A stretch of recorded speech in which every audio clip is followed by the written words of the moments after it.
mirror world. What's your emergency? You have bubbles coming out of your jets in your pool? I'm on my way.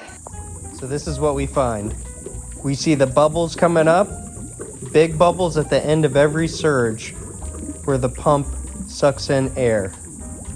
It's pushing it back into the pool. Same with this one. You can see the jets are barely moving.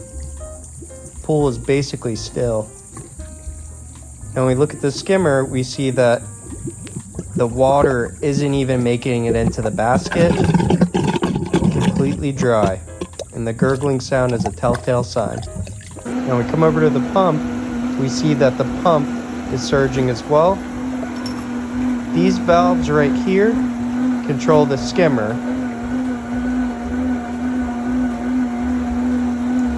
And this valve controls the main drain. So we're going to turn off the skimmer. See, the pump is working way better instantly.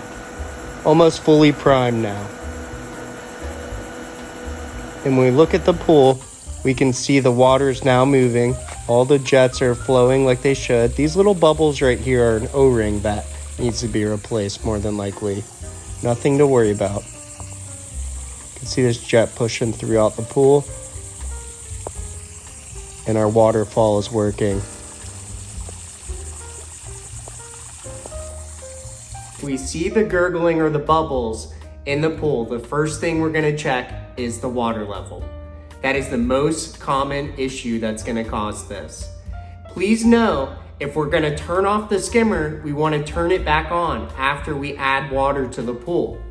This allows it to be a safety device as well as a surface cleaner. If there's a catastrophe at the equipment, then all that water, instead of stopping at the skimmer, will drain all the way down to the bottom of the main drain, losing all of our water, which is a big issue.